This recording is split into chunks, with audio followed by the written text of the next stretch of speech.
Então vamos lá, né? Vamos lá. Yanomamis e reservas indígenas precisam de capitalismo.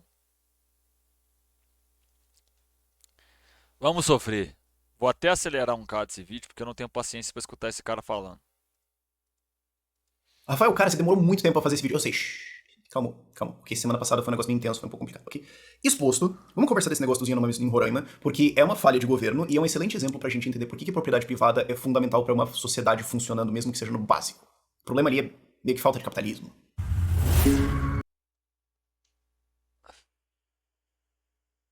Deus. Já que o problema ali é falta de capitalismo, como é que as sociedades indígenas existiam antes da chegada dos portugueses? Não existe sociedade então, né? Se o que faz a sociedade avançar é a propriedade privada, não existia sociedade antes do capitalismo, assim. Não existia.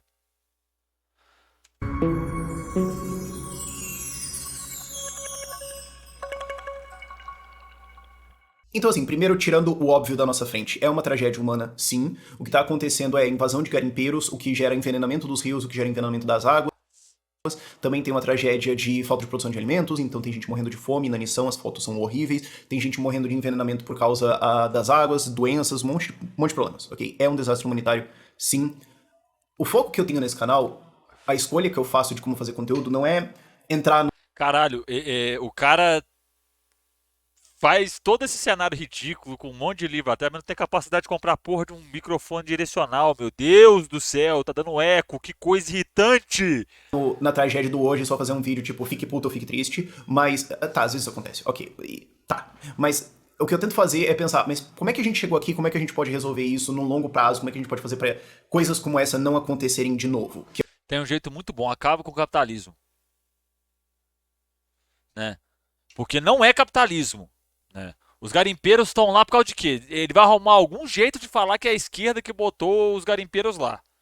Não se surpreendam, tá? Não se surpreendam. Que é o que eu quero discutir nesse vídeo aqui. A outra coisa óbvia que eu tenho que tirar da minha frente aqui antes da gente começar é. Ah, mas a gente precisa do Estado para fornecer educação, saúde e segurança, e cuidar dos pobres e dos oprimidos e não sei o que, não sei o que. E daí quando o Estado não faz isso, nada acontece. Isso foi uma das coisas que primeiro me tornou liberal e depois me tornou libertário. Que foi, antes mesmo de eu conhecer Mises, Rothbard, Escola Austríaca, essas paradas, eu conheci. Antes de conhecer o Mises, que tem um capítulo que se chama Por que o Fascismo? Antes de conhecer o Rothbard, que é o homem que aceita, acha normal a venda de guarda de crianças. Antes de conhecer o Hayek, que tem textualmente que ele prefere uma ditadura do que uma democracia. Antes de conhecer essas pessoas maravilhosas, ilibadas que lutam pela liberdade. Antes de conhecer essa galera que ele. Vamos ver. Milton Friedman e Thomas Sowell. Milton Friedman, o mesmo homem que ajudou a arquitetar a Operação Condor, que bombardeou a casa do Salvador Allende no 11 de setembro, não é? Olha o tipo de pessoa que é inspiração para esse cara. E eu que gosto de ditadura, né? E eles falando de incentivos, eles falando de uma coisa muito básica, que é quando uma empresa falha ou você falha, você perde dinheiro, você. Ele vai comparar a tragédia do Yanomami, que foi um projeto político de extermínio de uma população com o funcionamento de uma empresa. Ah, Deus! Você é demitido, você se ferra. Quando alguma agência do governo falha, quando algum grupo governamental falha, ou uma lei, ou um estatuto, ou um instituto, via de regra ele vai ganhar mais gente, mais dinheiro e mais poder. Então todas as coisas Cara, na moral, velho, é muito difícil acompanhar qualquer lógica desse cara porque ele vive num mundo paralelo. demitido, você se ferra. Quando alguma agência do governo falha, quando algum grupo governamental falha, ou uma lei, ou um estatuto, ou um instituto, via de regra ele vai ganhar mais gente, mais dinheiro e mais poder. Aonde isso tá acontecendo? Aonde isso tá acontecendo? O caso do Yanomami é pura e simplesmente um programa de extermínio da população Yanomami. Vale lembrar que a senhorita Damares, durante a pandemia, entrou com a petição para retirar a obrigatoriedade do governo de entregar leitos de UTIs para os Yanomamis, de entregar água potável e saneamento básico para os Yanomamis. Não é? Nossa, mano, é. Então, todas as coisas que falham no Estado tendem a ficar maiores, ganhar mais dinheiro, mais influência, e todas as coisas que dão certo, que não são muitas, geralmente são negligenciadas, porque, tipo, por que a gente tentaria melhorar isso? E, inclusive, soluções que deram certo, soluções que respondem a problemas, muitas vezes são É exatamente isso. O último estágio do ANCAP é o nazismo. É sempre isso. desligadas e não são replicadas porque elas deram certo, porque elas incomodaram certos grupos, e aí não pode. Então você desliga isso Não, é aquele negócio. Certos grupos. Que grupos? Grupos. Que grupos? Aqueles lá. Isso que você sabe. Ele não dá nome aos bois. aqui e volta com alguma coisa que não estava funcionando porque pelo menos ela não incomoda quem tem poder. Então, o que vai acontecer com toda a estrutura que deveria cuidar desses índios? Ela será fortalecida. O que, à primeira vista, faz sentido, tipo, eu tô pensando pra uma pessoa qualquer na rua. Não cuidaram dos caras e agora a gente precisa fortalecer essa estrutura que cuida deles. Tá, mas espera, a gente já estabeleceu que eles falharam, ok? E não é como se fosse a primeira vez. Ah, meu Deus do céu, mano. Já tem mais do que inúmeras provas que prova, né? Isso é quase redundante falar isso. Que aquilo foi deliberado. O Bolsonaro ignorou diversas denúncias.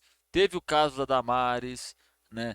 Teve aquela questão dele não impedir, não impedir o garimpo, de não lutar contra o garimpo, de impedir os órgãos de fiscalização de atuar contra o garimpo, né? É aquela questão, falha. Ele fala tudo no abstrato, num plano ideal, tá ligado? Nunca é com base na materialidade. Ele vai falar que foi uma ação de Estado que levou a essa situação, né? Tanto é que já tem um novo pedido de investigação contra o Bolsonaro no Tribunal Penal de Haia. Se eu não me engano, tem mais um pedido no Tribunal Permanente dos Povos. Ele vai ser investigado aqui dentro do Brasil por causa disso, não é? Ele vai falar isso? Ele não vai. E não é como se indígenas no Brasil tivessem uma grande qualidade de vida e isso fosse um caso isolado. Vai acontecer um momento onde todo mundo senta e repensa isso? Não, mas isso é o que eu quero fazer com esse vídeo. É ter esse momento de sentar e repensar isso. E quem conhece o canal sabe que eu já fiz vários vídeos sobre isso quando eu entro nesses temas de indígenas, que o Brasil tem uma coisa de nós vamos forçadamente infantilizar o índio e forçar ele a ser dessa forma pra sempre. E aí, se você for libertário, você já saca, mas Rafael, todo mundo no Brasil é infantilizado pela lei, exceto quem tá recebendo esse dinheiro e mandando as pessoas. Não, sim, tá, você não tá errado, ok? Porém, Todo mundo é infantilizado. É. O cara que tá lá na periferia, que apanha da polícia todo santo dia, né? Que toma enquadro da polícia 3, 4 vezes por dia, ele tá sendo infantilizado, tá, gente? A pessoa que tá passando fome na rua, o morador de rua, ele tá lá porque ele é infantilizado. eu acho que a coisa com os índios é muito mais profundo, porque assim, ok, eles têm uma cultura única deles, eles têm toda uma história, indígenas sofreram ao longo da história brasileira, sim, a cultura deles foi vítima de basicamente todos os crimes que podem ser cometidos contra alguém, sim. Existe um monte de coisa bonita ali que pode ser útil, pode ser preservado e tudo mais, mas não cabe a nós obrigar outras pessoas a falar. Então, por isso, você tem que manter esse estilo de vida e cultura assim pra sempre. E eu vou criar instituições que meio que evitam que isso mude. Você entende como tem um pulo aí? Porque assim, a cultura é deles, a vida é deles, a terra é deles, ou deveria ser deles. Cultura não é uma coisa fixa, sabe? Às vezes quando você fala dessas coisas, você fala tipo, preservar as culturas. Uma coisa é você evitar que uma cultura seja destruída intencionalmente. Tipo, por exemplo, como a China comunista tá fazendo com os tibetanos. Existe, eu já gravei isso.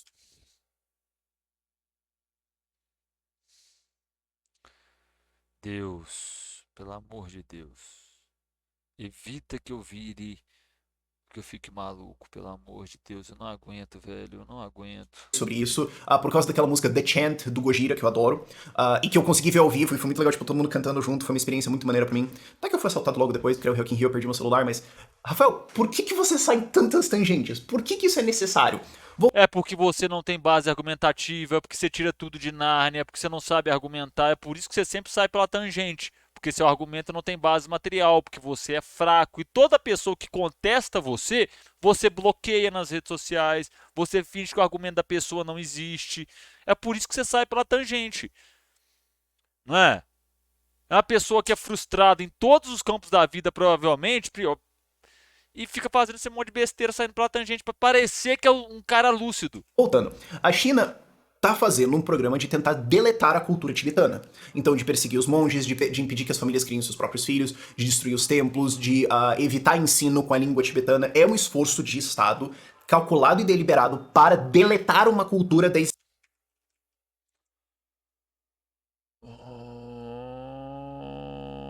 Vamos lá. Vamos lá. China ataca a cultura tibetana.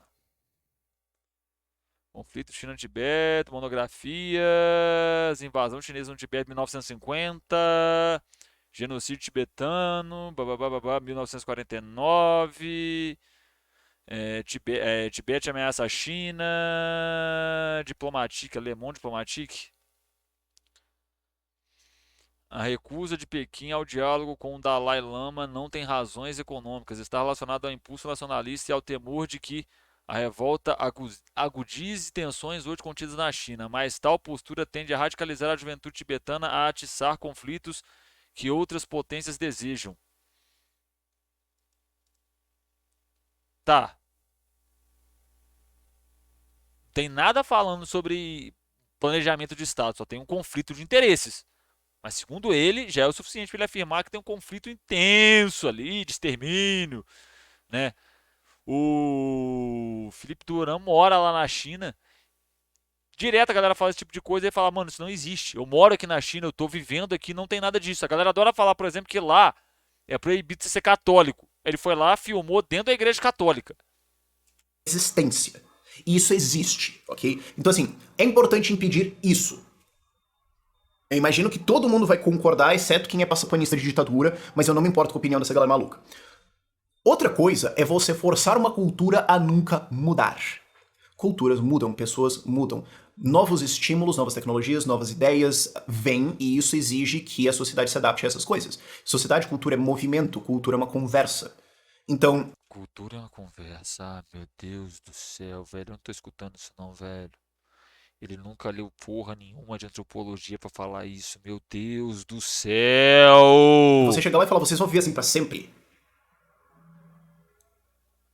Tá errado de tantas formas diferentes. E vem dessa coisa de eles são incapazes, eles são coitados porque eles foram vítimas e tudo mais. Sim, eles foram vítimas. Vamos começar a se tratar como adulto. Que é o ponto inteiro do libertarianismo. Vamos começar a se tratar como adulto. Ah, vamos começar a se tratar como adulto, né?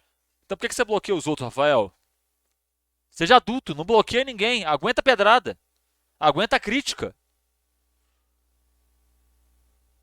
Então qualquer proposta, dá a terra pra eles e deixa eles fazerem o que eles quiserem com ela, porque é deles. Que é, na verdade, a proposta de libertarianismo pra qualquer coisa. Libertarianista. Ai, meu Deus do céu, isso já foi feito, se chama demarcação de terra indígena. Meu Deus do céu, cara. Já tem a lei que faz isso e ele tá querendo criar uma parada que já existe. É só isso que ele quer fazer. É só isso que ele quer fazer. Eu sei. Mas vamos lá. Okay, o ponto é, mas é uma reserva indígena. Não, na verdade. É uma reserva de terras do Estado, onde certas pessoas têm o direito de morar lá, e elas são proibidas de fazer uma lista extremamente longa de coisas. Não são reservas de propriedade privada da comunidade indígena. Que é o que eu tô defendendo. Meu ponto é, a terra é deles, dá pra eles. Assim, tem falta de produção de alimentos e tudo mais. Amados, nós estamos numa época onde a tecnologia de agricultura é um negócio absolutamente fantástico, e...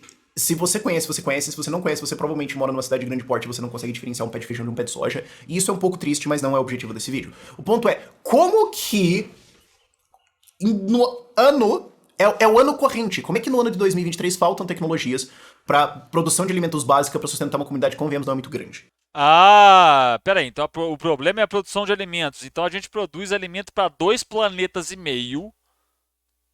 e tem gente passando fome. Qual que é a solução? A gente pegar e fazer uma redistribuição daquilo que é produzido, planejar a nossa produção de alimentos para atender a necessidade de toda a nossa população ou tacar o foda-se e falar que tem que produzir mais. Se a gente já consegue alimentar 2 planetas terras e meio e tem gente morrendo de fome. Aí qual que é a solução do cara? Capitalismo. Né? A demarcação de terra indígena é justamente para falar que essa terra é dos índios e ninguém pode operar lá dentro, a não ser os próprios índios. Ninguém pode construir nada, ninguém pode extrair nada, a não ser os próprios índios. Se eles não extraíram nada de lá é porque eles não querem extrair. É difícil entender isso ou seu tic-teco não funciona? Tipo, se fosse assim, sei lá, a Índia tá com um problema de produção de alimentos. Não, fora o fato que se você for pegar para pensar, o processo de extração de minério, ele contamina o solo para um caralho. Não é à toa que está tendo criança contaminada com sangue contaminado com mercúrio, né? Porque, de acordo com essa galera, é só chegar assim, apontar para a terra e falar assim: sai minério, o minério vai pular para fora, né? Tá, dá pra. Mas por que isso não chegou lá? Por que que não. Porque se você for ver, tem várias coisas que no fim das contas tornam isso proibido. E outra coisa. Não, em detalhe, ele fala da fome, não é? Ele vai, então, tipo assim, já que o que faz a sociedade ter capacidade de produzir alimento é a tecnologia, então o ser humano ele aparece já com a agricultura pronta, assim, né? Ele já surge na natureza, ele brota assim do vácuo. Puc! Brota o ser humano, ele já tem acesso à tecnologia para criar plantação. Porque sem a tecnologia. Nossa senhora, velho. Os índios já estão nesse território há mais tempo que este animal. Não é? Há muito mais tempo. Eles sobreviveram esse tempo todo. Foi por falta de tecnologia? Não foi. Porque eles caçavam, eles plantavam, eles tinham os próprios meios de adquirir a subsistência. Mas por que a subsistência deles está sendo ameaçada? Porque foi uma política deliberada de Estado para exterminar povos indígenas. Não tem outro nome. Aquilo ali é genocídio. Aquilo ali é genocídio. Ponto. Você tem uma ministra dos Direitos Humanos movimentando a máquina do Estado contra os povos indígenas. Você tem operações vazadas da Polícia Federal contra o garimpo para fora do círculo de inteligência da Polícia Federal. Não é? Você tem um governo federal impedindo de destruir equipamento de garimpo. Impedindo. Inclusive, esses dias para trás saiu um vídeo maravilhoso, orgasmático, de ver trator explodindo, de ver garimpeiro tomando um cacete. Especialmente na coisa de mineração dos garimpeiros. Por que os garimpeiros estão lá? Porque o capitalismo, querido, é simples. Porque o capitalismo. Eles estão lá porque eles querem ter lucro. Porque boa parte da produção de ouro do Brasil que vai para as big techs do mundo afora é ilegal. Porque empresas como a Microsoft, porque empresas como a Google, porque empresas como a Intel, elas precisam de ouro para fabricar os seus componentes. Porque empresas como a Apple, a Samsung, precisam de ouro para fabricar os seus produtos. E se isso espanta vocês, não é? Que boa parte do ouro que é utilizado pelas empresas de tecnologia é de garimpo ilegal, não é? Se você for pegar outro ramo, por exemplo, a produção de chocolate, boa parte da produção de chocolate no mundo, ela vem de trabalho escravo análogo, de trabalho escravo, trabalho infantil escravo, né? Se você pegar, por exemplo, empresas como a Victoria's Secret, já usou trabalho prisional análogo à escravidão. Veja um documentário 13ª Emenda. Se você está vendo isso no YouTube, deixa nos comentários aqui embaixo para a gente fazer uma live assistindo esse tipo de documentário, comentando em cima e debatendo um tema. Né? Tem esse que eu já assisti, é muito bom, chama 13ª Emenda. Né? Em uma parte do documentário ele vai falar sobre a utilização de um grupo de empresas para se fazer lobby dentro dos Estados Unidos para se manter os presídios privados, para que assim eles possam usufruir da mão de obra de presídios. Tá? Sabe qual é o nome disso, Rafael? É capitalismo. O nome disso é capitalismo. O que destruiu os Yanomami foi o capitalismo. O que matou os Yanomami foi o capitalismo. E foi um liberal, formado em Chicago, que segue a linha do Milton Friedman. Foi o Paulo Guedes. Aquilo foi um programa político. Nenhuma civilização some do nada. Tá? O extermínio dos judeus foi um programa político.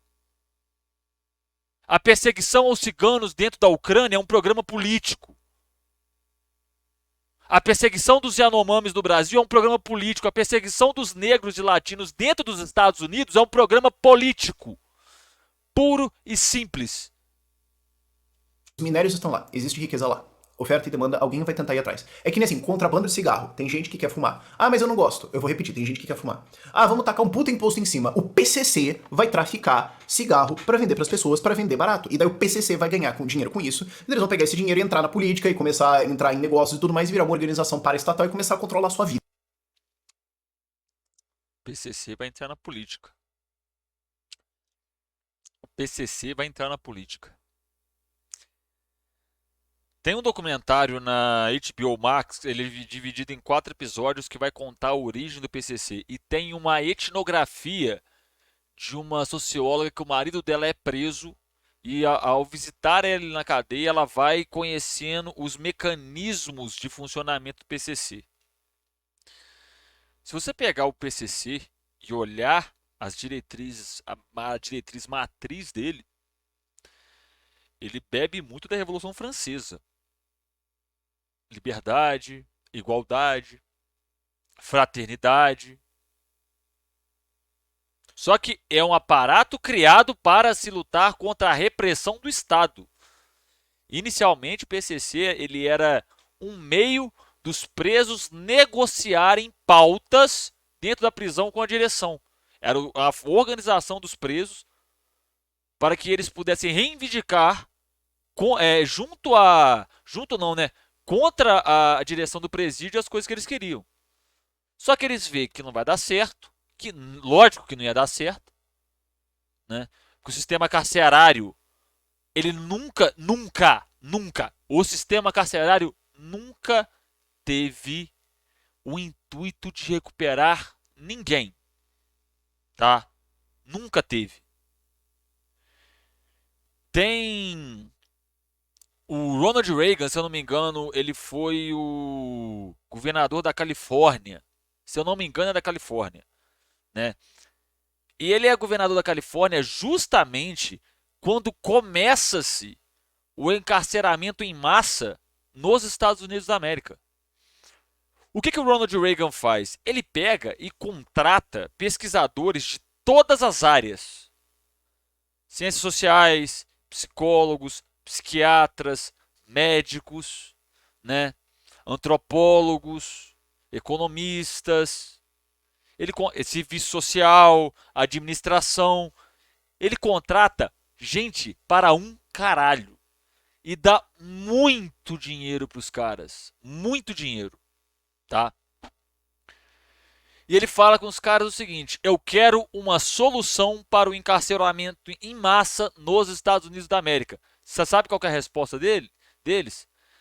Depois de alguns anos, se eu não me engano é 2, 3 anos de pesquisa, eles emitem um documento que ele é conhecido como Nothing Works. Em tradução livre, nada funciona. Tá? Sabe por quê? Porque esse documento, no fim das contas, é uma manifestação anticapitalista, porque a prisão ela nunca teve a proposta de reeducar ninguém. Simples. Tá? Se você for estudar lá no nascimento das prisões, né, tem um livro maravilhoso que chama Cárcere e Fábrica, do Dario Melozzi e do Máximo Pavarini. Eu tenho que acabar de ler ele, inclusive. Que vai pegar o surgimento da prisão como a gente conhece. E ele surge em paralelo com o capitalismo. E o modelo de prisão que a gente conhece, ele é oriundo das casas de trabalho forçado, da Inglaterra, tá? Ele é oriundo do modelo panóptico, que primeiramente ele foi usado em hospício, e depois ele foi usado no sistema prisional, que consiste naquela torre onde fica um vigia e ele consegue olhar todos os detentos, e os detentos não conseguem ver se o vigia está lá, não conseguem saber se realmente tem alguém vigiando, né? Isso aí o Foucault vai descrever brilhantemente no Vigiar e Punir. Essa questão do panóptico, do modelo panóptico, como ele vai ser desenvolvido, a arquitetura, ele vai discutir muito bem a arquitetura, né? Mas esse do cárcere e fábrica, ele vai mostrar o paralelo, como as prisões se desenvolvem em par e passo com o modelo capitalista. porque ele vai pegar vários conceitos que estão ali em volta, né? Por exemplo, o conceito de trabalho forçado para reeducar presos, ele vem da igreja. Vocês sabiam disso? Porque a igreja católica, né, e algumas vertentes da igreja protestante, eles acreditavam que o trabalho forçado ia purificar a alma daquelas pessoas e ensinar elas o jeito correto de se viver. Isso é visível dentro da veia protestante, porque o protestante ele acreditava que o homem alcançava Deus através do trabalho. Não é? Então, ou seja, eles vão pegar essa questão da ética protestante ali, que até o Weber vai falar disso lá na frente, né, na ética protestante do espírito do capitalismo, eles vão pegar essa questão protestante, eles vão pegar a questão disciplinar, que também era utilizado dentro das igrejas religiosas, né, das instituições de ensino religiosas. Eles vão pegar toda aquela questão disciplinar de uniformizar os indivíduos, né? Criar uma questão de hierarquia, aonde quem manda é por exemplo, você pega lá nas salas de aula daquelas instituições religiosas, a autoridade máxima era o professor, os outros alunos eram subalternos, quem não cumpria as atividades era penalizado, não é? E aí eles vão pegar todo esse conceito, transportar para dentro da prisão, né? Então, quando você pensa no que são as prisões, não é uma coisa, não é outra coisa. São um conjunto de tecnologias que vão resultar na prisão. O Foucault ele vai levar muito em consideração aquela questão do controle dos corpos, né? Mas o Foucault ele fala muito pouco das relações do capital que estão envolvendo aquilo ali. Porque a prisão era um jeito de você pegar aquele indivíduo, disciplinar ele ao trabalho da fábrica e devolver ele para a sociedade. Só isso. Tanto é que as primeiras prisões, elas eram destinadas às pessoas que não se adequavam ao regime de trabalho na Inglaterra. Tá vendo como é que ele não sabe do que ele fala? Olha o salto lógico que ele fala. O PCC vai traficar cigarro, vai entrar na política. É um salto lógico. Porque é uma pessoa que não entende como funciona o sistema prisional. Não entende. Ele não entende o porquê da pena. Qual que é o significado da pena. Qual que é a lógica que existe por trás do sistema penitenciário. Ele não entende o que torna um ato crime. Você está entendendo? O que torna determinado comportamento crime. O que torna um determinado comportamento ele não ser socialmente aceito. Porque, para quem não sabe, o que é tornado crime é todo aquele comportamento que não é socialmente aceito. Você entende? Consegue perceber isso? Assassinato não é socialmente aceito. Pedofilia não é socialmente aceito. Roubo não é socialmente aceito. Estupro não é socialmente aceito. O que o Estado faz? Pega esses comportamentos que não são socialmente aceitos, como ele tem o monopólio da força e da violência, como o aparato burocrático estatal tem o monopólio da força e da violência, ele vai usar desse monopólio da força e da violência para regular as relações em sociedades. Quem fala não sou eu, isso é Rousseau, gente, isso é contrato social. O que o Estado vai ser, idealmente, no sentido idealizado do termo, é o quê? É um ambiente onde a sociedade vai resolver as possíveis discrepâncias de comportamento dos seus pertencentes. Não é? Aí ele vai pegar esse grupo, esse aglomerado de comportamentos que são socialmente repreendidos, vai elevá-los ao patamar de crime, e vai usar da sua força e da sua violência para penalizar os indivíduos que ultrapassarem esses limites sociais. É simples de entender.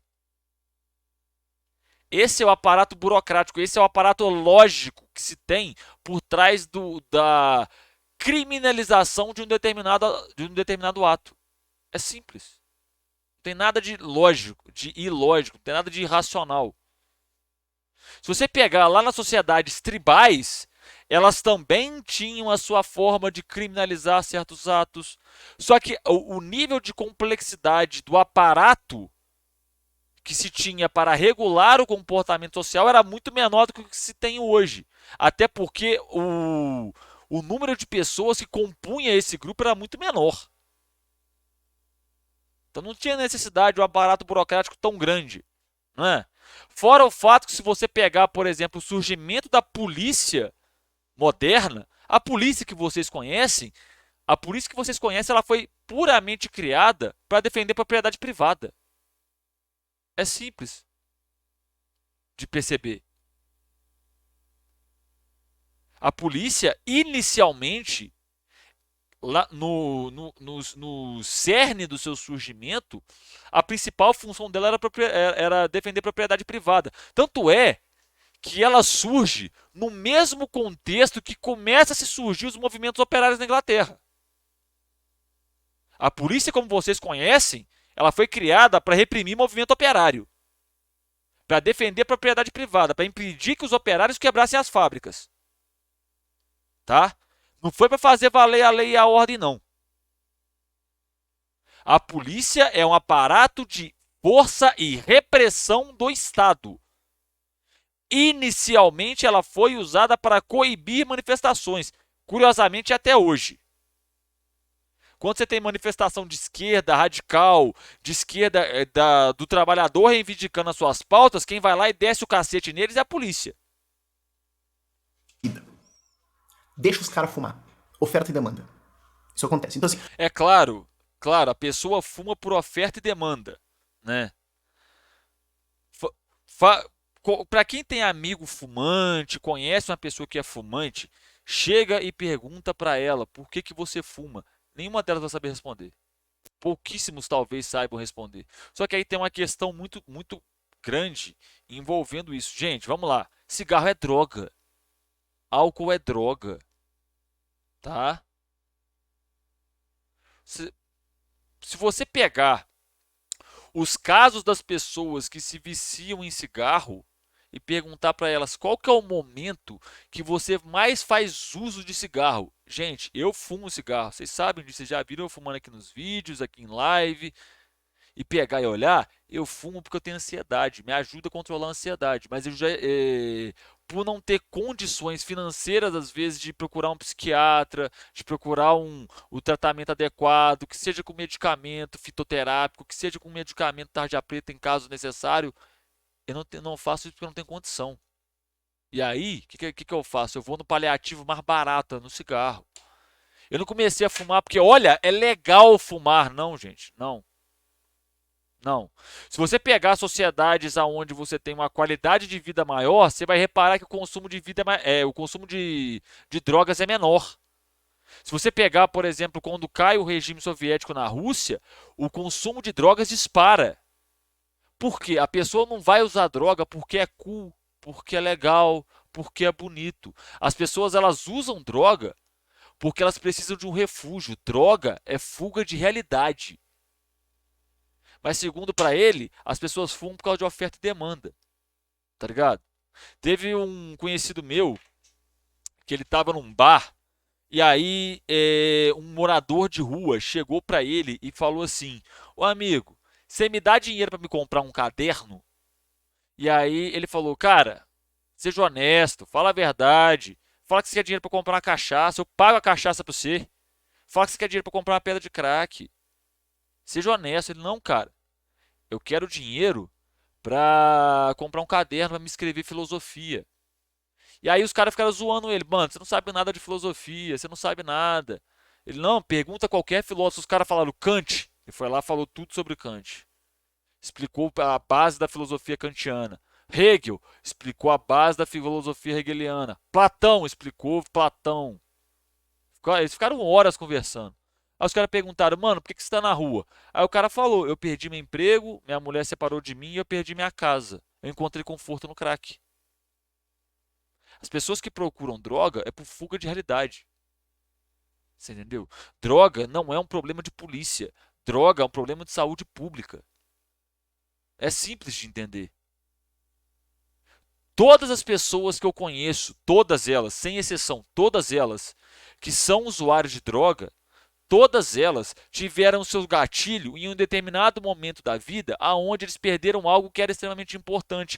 Eu conheço gente que se afundou no alcoolismo depois que o casamento acabou. Eu conheço gente que se afundou na cocaína porque é, um conjunto de problemas familiares que foi se agravando ao longo do tempo, uma péssima relação com seus pais, uma dificuldade de conseguir emprego, de conseguir organizar sua vida. Eu conheço gente que foi fumar crack porque perdeu a mulher, perdeu a guarda do filho, perdeu o emprego, perdeu a casa, tudo em uma semana. O cara perdeu isso tudo em uma semana. E, gente, isso acontece. Infelizmente isso acontece. Mas em vez da família, às vezes, pegar e levar essa pessoa para um psiquiatra, tentar entender o porquê que ela está procurando esse tipo de fuga de realidade, condena. Se condena essas pessoas. Não se condena essas pessoas. Elas são doentes. Vício em qualquer droga é doença, é patologia. É simples de perceber isso. Os minérios existem lá. Existe uma demanda por esses minérios, existe uma demanda por essa riqueza. Por que a gente não pode só falar, ó, a terra é dos índios. Essa riqueza está na terra dos índios. Por conseguinte, essa riqueza é deles. Então deixa eles ou explorarem isso ou venderem os direitos de exploração para alguém. E se eles não quiserem fazer nenhum dos dois? Porque eles não querem. É simples. A Sônia Guajajara, que na minha concepção ela é a ministra mais importante que o Lula tem hoje, é a Sônia Guajajara. Tá? Vai lá, pergunta pra ela se ela quer explorar as terras do povo dela. É simples. A gente tem, hoje, pela primeira vez na história do Brasil, a gente tem um índio ocupando um cargo público.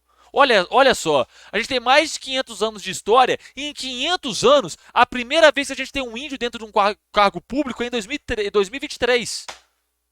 Vai lá perguntar para ela se ela quer as terras deles reviradas por empresa. Né? Não basta o exemplo de Mariana, o desastre de Mariana e Brumadinho, para mostrar que empresa mineradora não sabe cuidar do meio ambiente, porque eles só se preocupam com lucro. Mas segundo esse sujeito, os índios precisam do capitalismo. Cara, ele consegue ser um completo ignorante em todos os assuntos que ele aborda. E aí eles podem, com esse dinheiro, não morrer de fome, para um começo de conversa. Não acho que eu preciso desenvolver o argumento muito mais. E também eles podem colocar... Porque você não precisa desenvolver um argumento muito mais, porque você não tem argumento, porque você criou uma hipótese na sua cabeça que não condiz com a realidade. Aí depois a galera me pergunta por que eu fico puto em React. Não tem como você não ficar puto com um sujeito desse.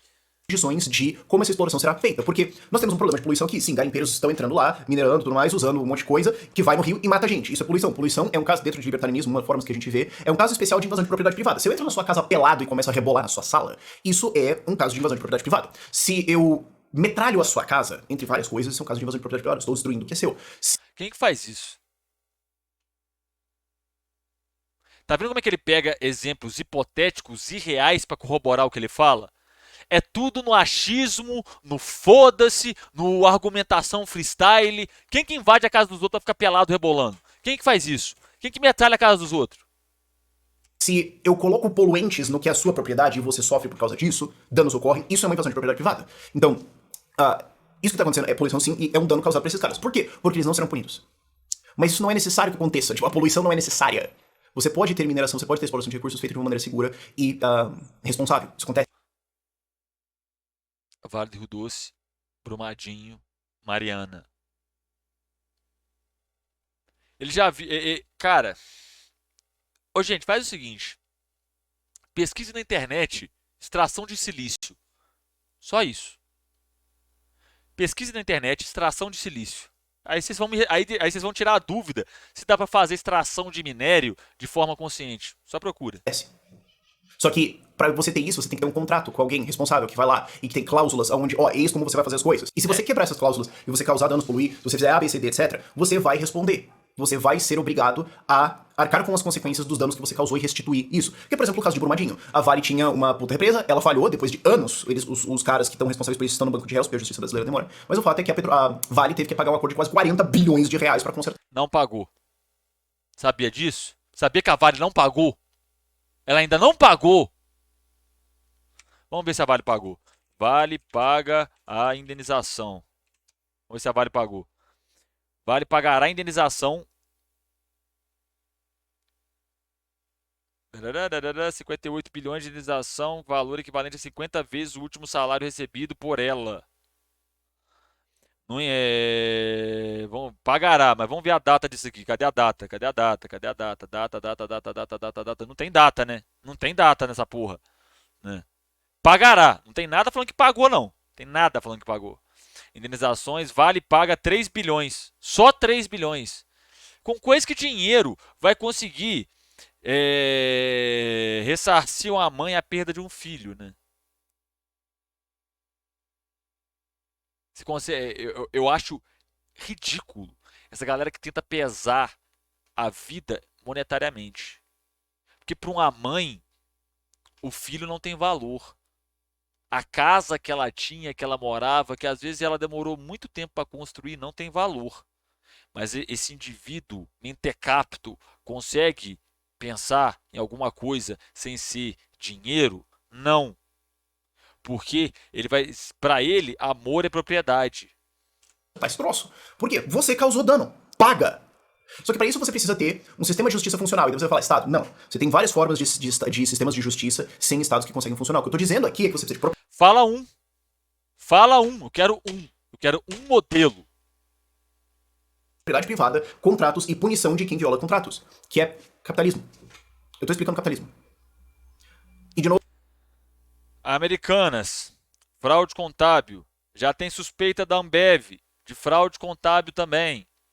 Não é? Aí você tem o caso Brumadinho e Mariana. Você tem o caso lá da crise de 2008. Né? Tudo iniciativa privada. Tudo capitalismo. Tudo isso destruindo um monte de vida. Não é? Se você pegar 2008, 2009, o índice de suicídio dos Estados Unidos dispara.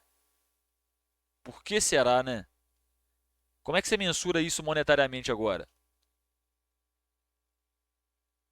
Eu tô explicando uma falha de Estado, porque o Estado não forneceu saúde, educação, segurança, proteção, etc, etc, etc. O Estado também não fornece justiça, porque, como no caso da Vale, depois de anos, concluiu-se que se pá, os caras responsáveis talvez erraram e agora eles são réus.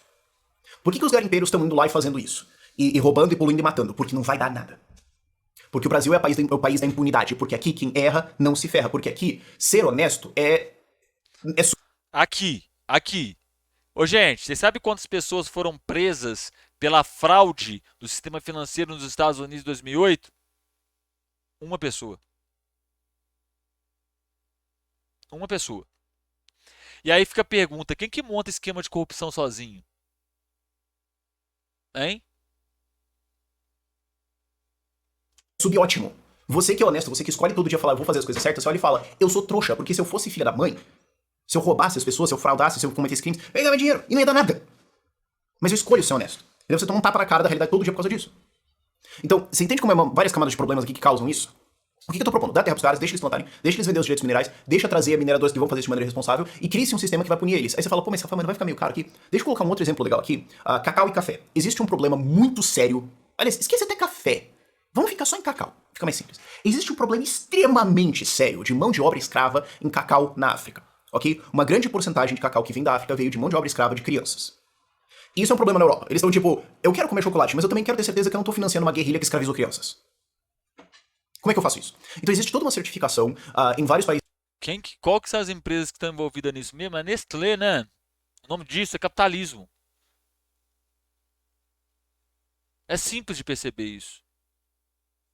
Africanos pra chocolate. E pra café também, mas é que chocolate é um exemplo ainda mais extremo, então esquece café. Pra chocolate, nós verificamos essas plantações pra ver se tem trabalho escravo e não tem, e tem boas condições pras pessoas, e também tem educação aqui, as pessoas têm a propriedade do negócio, e não só elas estão ganhando dinheiro com isso, mas também tem desenvolvimento de educação, e tudo mais, tem uma porrada de certificações disso. Isso tem problema no Brasil? Sim, esse problema existe no Brasil. É só que na África é tipo 2 ordens de magnitude maior, que é desproporcional o negócio.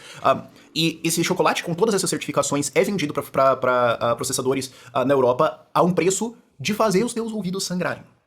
O que O que esse processo todo de certificar esse chocolate e garantir que ele é de qualidade fez foi valorizar isso massivamente, porque você tem um monte de europeu que quer comprar isso, eles estão dispostos a pagar. Isso valorizou bastante. Então tá, volta. Existe um problema de mineração no mundo em que parte de vários minérios, não só ouro, diamantes tem esse problema, por exemplo, vem de trabalho escravo, invasão, homicídio. Sabe um deles que faz isso? O Elon Musk. O pai do Elon Musk tinha uma mina de esmeralda na Zâmbia, no auge do apartheid. Sabe, existe a expressão diamantes de sangue, talvez isso não seja um problema tão moderno que isso foi resolvido algumas décadas atrás. Bem parcialmente resolvido. Foi resolvido. Foi resolvido. Foi resolvidaço. Existe esse problema no Brasil. Como é que eu sei que esse ouro não veio de garimpo? Então imagina, ok? Pega um europeu que tem grana entediada, ok? Ó, esse ouro aqui veio de uma reserva em Yanomami, no Brasil, na Amazônia, mas ele foi minerado de uma maneira segura, sem poluição, ok? E o dinheiro foi pros índios, eles receberam esse dinheiro, não foi pra alguma empresa, eles estão recebendo royalties disso, e isso tá ajudando a desenvolver as comunidades deles e trazer educação e saneamento que o governo não tá resolvendo nada. Então, por causa dessa mineração aqui, que tá sendo feita de maneira responsável e segura, eles estão ganhando com isso. Você não quer uma joia feita disso? Cara, europeu vai vender a casa dele pra comprar isso. Ô gente. Mar de Espanha em Minas Gerais, já foi polo de lapidação de diamante. Você tinha moleque de 16, 17 anos largando a escola para trabalhar com lapidação de diamante porque ele ganhava 5, 6 mil reais por mês. Sabe por que a cidade de Mar de Espanha hoje quase quebrou? Porque a empresa que comprava o diamante do Brasil olhou para a África, viu um diamante de qualidade inferior, mas que eles conseguiriam vender, comprar num preço mais baixo e vender pelo mesmo preço do que os diamantes que eles compravam de Mar de Espanha, eles simplesmente pararam de comprar de Mar de Espanha e compraram da África. Tem aquele país famoso que eles adoram falar que lá o liberalismo funcionou. É de lá que eles compram. Esqueci o nome do país agora. É Botsuana. Lembrei, Botsuana. Um país que tem uma economia inteira assentada só em um produto. Né? Quando a demanda para esse produto acabar, sabe o que acontece? A economia do país quebra. Né? Nossa, mano. E aí você coloca o capitalismo pra ajudar essas pessoas. Pra falar, ok, existe essa riqueza aqui, e existe um problema, que é o problema da sociedade, que é de recursos escassos e vontades conflitantes, de como é que a gente resolve isso. Eu quero que seja feito isso, ele quer que seja feito aquilo, pode dar problema, como é que a gente resolve? Propriedade privada, um sistema de justiça, e marketing em cima desse negócio pra vender um negócio legal. Eu tô defendendo basicamente, cara, vamos deixar os índios ricos. E por fim, é óbvio, eu tenho que falar. Outra coisa também, deixa os caras se armarem, porque para pra pensar o quão idiota.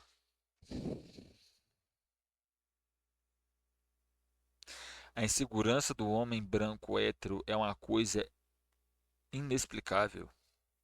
Ele tenta compensar seu pênis pequeno com com dinheiro e arma a qualquer custo. Tudo para eles se resolve com dinheiro e arma. Ah, meu filho foi mal na escola. Dá uma arma e dá dinheiro para ele que ele vai bem na escola. É tudo assim. É tipo assim, são respostas rasas, burras, sem proposição nenhuma para questionamentos extremamente complexos. Ter ideia. Não, ó, nós vamos entrar na floresta que esses indígenas conhecem inteira, e nós vamos assaltar eles continuamente, e a gente vai matar eles e a gente vai trazer doenças pra eles. Se esses Isso foi feito já, Rafael. Colonização do Brasil. Sabia disso? indígenas estivessem armados, essa ideia seria a ideia mais imbecil concebível, porque você ia falar, não, mano, nós vamos tudo virar fertilizante na Amazônia. Esses caras vão retalhar nós e acabou. Mas não, esses caras estão desarmados. Os indígenas não têm como se defender. Então, assim, o que eu tô querendo defender desse vídeo? O que o libertarianismo defende? Que indígenas sejam os donos das suas reservas e que eles possam nelas plantar o que eles quiserem, minerar as coisas e fazer as coisas como eles quiserem e ficarem ricos com isso e proteger as suas reservas com fuzis.